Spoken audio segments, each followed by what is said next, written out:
Welcome, dear listeners, to another fascinating episode of the London History Podcast, where we delve into the vibrant and diverse past of this great city. I am your host, Hazel Baker, a qualified London tour guide and founder of londonguidedwalks.co.uk. Whether you're a born and bred Londoner or a curious listener, join us on a journey through time as we explore the city together. Each episode is supported by show notes, transcripts, photos and further reading, all to be found on our website. If you enjoy what we do, then you'll love our guided walks and private tours that we offer throughout the year, all bookable online at londonguidedwalks.co.uk. Subscribe now to never miss an episode. And if you enjoy the show, please leave us a review and rating to help spread the word to other history lovers. In today's episode, we're journeying back to the turn of the 19th century, to a time when the streets of London and beyond were stages for one of the most significant campaigns in the fight for women's rights, the battle for the right to vote. The quest for suffrage in Britain saw the emergence of two distinct yet interconnected movements, each leaving an indelible mark on the fabric of society and the course of history. On one side, we had the Suffragists, a group that championed peaceful, lawful tactics to win the vote. These women and men united under the banner of the National Union of Women's Suffrage Societies, NUWSS, believed in patience, persistence, and persuasion. They lobbied, they educated, and they organised, all with the steadfast belief that reasoned argument and moral high ground would win them the rights they sought. Contrastingly, the stage was shared by a more militant faction, the Suffragettes of the Women's Social and Political Union, WSPU. Unwilling to wait in the shadows of gradual progress, these women took the struggle to the streets with a fervour and passion that could not be ignored. Their motto, "Deeds, not words," saw them employ tactics that were bold, sometimes bordering on the radical, from changing themselves to railings to enduring imprisonment and hunger strikes. Their actions sparked controversy, conversation, and ultimately change. In this episode, we're not just recounting a tale of historical activism, we're exploring the nuanced dynamics between these two movements. How did their strategies differ? What did it mean for the women's suffrage campaign as a whole? What can the divergent paths of the suffragists and the suffragettes teach us about the broader spectrum of social and political activism? And importantly, how do their legacies live on in the contemporary fight for equality and rights? Joining me today is Kirstie Shedden, a City of Westminster and Borough of Camden tour guide who offers a very interesting Suffragettes in Westminster walking tour. Together, we'll unravel the complex tapestry of the Suffragists and Suffragettes, exploring not just their differences, but also their shared vision, a world where women could stand as equals in the eyes of the law. So whether you're a history aficionado, an activist at heart, or simply curious about the forces that have shaped our society, this episode promises to enlighten, inspire, and provoke thought. Stay with us as we dive into the heart of the battle for the ballot, a story of resilience, courage, and the enduring quest for justice. Hello, Kirstie. Could you maybe start by giving our listeners an overview of the differences between the Suffragists and the Suffragettes? Okay, so the basic difference between the two was that the Suffragists had peaceful methods for their campaign to get the votes for women. So in order to get their message across, they would do things like hold lectures where there would be speakers. They produced pamphlets, they sent articles to various magazines. In fact, they had their own magazine as well, Common Cause. Whereas the suffragettes were more militant and became increasingly militant during the period of their existence. They did ordinary things like marches, and they also had their own magazine as well, the Suffragette. which started life as Votes for Women. And that they also gravitated to more direct action, I think we'd call it, or militancy. Some people would have said that they were almost terrorists by the time they'd finished. But this was in order to get publicity, and greater publicity, they felt, than the suffragists were getting for the cause for Votes for Women. So tell us a little bit more then about the suffragist movement and the beginning of Votes for Women campaign before the creation of the Suffragettes. The Suffragettes began life in 1903, but they owed a huge debt, of course, to the Suffragists, who had been going since the 1860s. You could say, possibly even before that, writers such as Mary Wollstonecraft were talking about women being equal to men and how they should have better rights and better access to education. She, in fact, was one of the people that said, if you don't educate people, how can they contribute in the way that you're suggesting in Parliament and running the country? But it was really in the 1860s. So there had been, in 1832, an extension of the franchise for men due to protests. And in 1860, this whole debate was hotting up still further. And many working class people, many middle class people were agitating for the vote.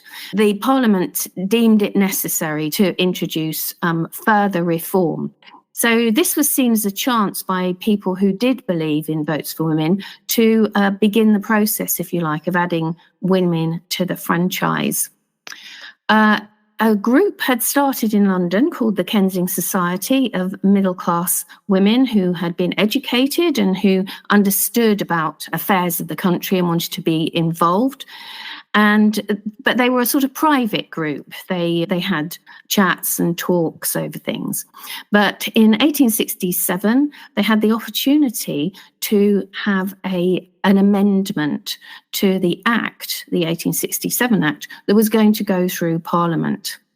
And this was because John Stuart Mill believed in the equality for women. He was a philosopher and economist, and also, happily, an MP for Westminster. And he agreed to propose an amendment if a petition was signed. So a petition was got ready and it was presented to Parliament, and then they had then John Stuart Mill introduced the amendment. It failed by 196 to 73 votes, although John Stuart Mill and others, such as Henry Fawcett, who were supporters of the amendment, were quite pleased that they felt this was actually a good starting point, even if they couldn't get it through at this particular point in time. And it was then that society started to build up and become more formal to press for the vote. So it was the London Society that grew out of the Kensington Society. And they had committee members. The secretary was a woman called Emily Davis. She founded Girton College, Cambridge, so that women could be educated for degrees. Of course, they couldn't actually take them at Cambridge. They weren't awarded them. They could take the exams, they could take the courses, but they couldn't say they had a degree until 1948. So that does show you the reason for the slow process. So even by the beginning of the 20th century, things were very slow moving. And from that time onwards, women started to speak at these meetings. Millicent Fawcett, who was to lead the suffragist movement later on, she was a committee member and she was only 19. And she gave talks. Her husband, she married Henry Fawcett, that other member of Parliament I mentioned. And she began campaigning, touring the country, speaking at lectures, and so did other women. So it became a more public thing, and more societies around the country grew up. You mentioned the other earlier groups as well as the London Society. Can you tell us a little bit more about those? Yes, another place that was very significant at this early time was Manchester, which was also the founding city, in fact, for the WSPU, the Suffragettes, in 1903. They founded the Manchester National Society for Women's Suffrage in 1867 in the wake of that Act of Parliament. And they met in the Free Trade Hall in April 1868 and started speaking out again publicly Manchester was incidentally also the place where Lily Maxwell, a shopkeeper, became the first known woman to vote in a parliamentary election because she'd been mistakenly included on the register of electors following the 1867 Reform Act. And of course, that was because she owned a shop and ran it in her own right. There were other societies as well in places like Edinburgh and Birmingham. So it was quite extensive. The Manchester Society had members on the committee such as Richard Pankhurst, who married Emmeline Pankhurst, the leader who became the leader of the Suffragettes. Lydia Becker, also very well known in women's rights, she was the secretary.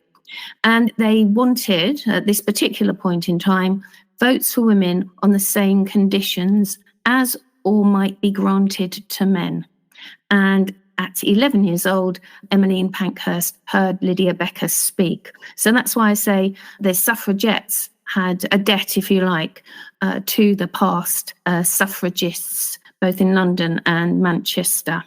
Why was the National Union of Women's Suffrage Societies, it's a mouthful, isn't it? The NUWSS.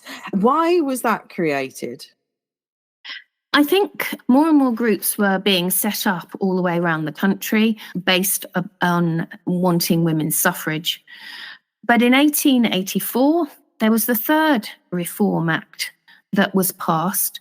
And once again, women were not included in the voters. So this extended the franchise to many working class men and others. But yet again, there was no talk of adding women to the franchise. And so this again spurred on more interest in the movement. And so there were so many sort of disparate groups that it was decided that you were much more likely to get what you wanted if you had a national movement that was coordinated, and then you could share resources, share ideas, and all of that kind of thing. And so the NUWSS was created in 1897, and in 1907, Millicent Fawcett became the leader. Okay, I mean, it wasn't all plain sailing, because by this time, there were doubts in some people's minds about whether or not a parliament would ever give women the vote on the basis of men, and whether or not they should campaign for a sort of less success in the hope that could then be built on. And other people who, by this time, by the end of the 19th century, were really focused on universal suffrage, so all men and all women gaining the vote. And so women's suffrage being part of that idea. And what about the suffragettes of the Women's Social and Political Union, the WSPU? Okay, so Emmeline Pankhurst and her husband Richard Pankhurst had spent some time down in London. Dr. Pankhurst was a key member of the Liberal Party, although he never actually became a MP himself, and he was very concerned with women's rights and, in fact, other issues that needed reforming. And they were down in London, but they couldn't afford to be down in London, so they came back to Manchester, which, as I said, was a sort of real centre for campaigning for women's suffrage. And it was also a big area where people were trying to have a unionism, poor, that kind of thing there. And Emmeline Pankhurst really got involved in that. Richard got very upset with the Liberal Party. He believed in the end that they wouldn't do anything. So he joined the newly formed Independent Labour Party, and Emmeline followed suit. But she got very disillusioned with this whole idea that we want the men to get the vote first, and we don't want women being involved in this act because it will slow things down for us. The Labour Party, although many members supported women's suffrage, others thought that the men should get the vote first. So Emmeline was quite disillusioned with this, and she and her daughter Christabel looked back on the suffragist movement and decided, this had been going on for a really long time, and women still didn't have the vote. So they decided that what they needed was publicity. They needed to get noticed. And so they decided, as Christabel said, to go out and get it, to get the vote for women. And their motto became deeds, not words. And their first deed, one of their first deeds, was in 1905 when Christabel and Annie Kenney went to the Manchester Trade Hall and disrupted a Liberal Party meeting. The election had been called, and so candidates all over the country were going to speak, and they shouted out, "Are you going to introduce votes for women?" etc. And then they were shown out. They were taken out of the hall, and Christabel spat at the policeman, thus getting arrested, went to prison, having refused to pay the fine. So that got into the newspapers, and this was their method, the start of their methods to get noticed and get in the papers. To our listeners, you might have heard the name Annie Kenney there, and it's worth mentioning that Kirstie has also done an earlier episode, number 121, so that's 121, and in there you can hear about the captivating life of Annie Kenney, who was a working class woman who ascended to the forefront of the suffragette movement. You can have a listen to that. I'll put the link in the show notes. So, Kirstie, can you maybe describe a typical event for each of these separate groups? What were the differences between the suffragists and the suffragette events? Okay, let's take 1908. We're a few years into the suffragettes campaign, and the suffragists are gaining more and more support. In 1908, Asquith became Prime Minister, and one of the things he wanted, so he claimed, was that he needed to understand how many women really wanted the vote. And so marches seemed like a good idea because they would have large numbers of people attend them. So in 1908, the NUWSS organised their second march ever in London. A highly coordinated event. Train tickets were bought and paid for women who wanted to come to London to be on the march, who couldn't afford it. Food and drink was provided. And off they marched through London, ending up in the Royal Albert Hall, where speeches were delivered by Millicent, Fawcett and others. There were banners, there was singing, but there was no violence, no militancy, and no police action either. And nobody ended up arrested. Asquith didn't really react to this march. He said, "I'm still not sure that women really want the vote, or that the majority of women really want the vote." And there was very low-level publicity for this event. Contrast that in June, the last day of June, the suffragettes had already had a march, a very successful march. I talk about that on my walk. But they decided to organise a demonstration in Parliament Square. Thousands attended, with a large police presence. And this turned into a huge clash between the women and police as they tried to get into Parliament and lobby MPs, although worse abuse was to come in the following years, and this was a pretty violent clash. In protest, two suffragettes took a taxi to Downing Street, and they managed to get some stones out of their pockets and smash the Prime Minister's windows at number 10. Of course, they were arrested. They got sent to Holloway Prison. All of this was reported in the press. But, the suffragettes really liked to make the most of their actions. So when Mary Lee and Edith New, those were the two suffragettes in prison in Holloway, were released, several hundred suffragettes were waiting for them. And they were taken by coach to the Queen's Hall. A breakfast had been prepared. There was a march along behind the carriage. Speeches were made. So the suffragettes were making enormous capital out of their event. Direct action, militancy, sympathy, talking about the appalling treatment meted out to the women, all of those kind of things made their events quite different from the NUWSS. It must be so frustrating. You've got an endpoint, a target, and no one up there is actually able to make that change, is even wanting to listen. And even though showing force, thousands of women on the streets and still going, "Oh, I'm not quite sure." Exactly. Neither organisation succeeded in persuading the Liberal government in the early 20th century to change the law any more than their predecessors, which is really rather disheartening. What were the reasons, do you think? So I think there are a number of things. I think throughout the 19th century, and this continued on into the early 20th century and even far beyond that, this whole idea that women were supposed to be the homemakers, that they were supposed to be bringing up a family and looking after the house. Their world was private and their world was not in the public domain. Now, of course, this was fairly ridiculous by this amount of time. Laws had been passed which enabled women to, for example, be a mayor, to vote in local elections, to work in various posts, like a poor law guardian, they could be a factory inspector. We're not talking about all women, but somehow this was the last male bastion that they didn't really want women involved in, that they thought that women could not manage to understand the complexities of the world, or maybe their place was in the home.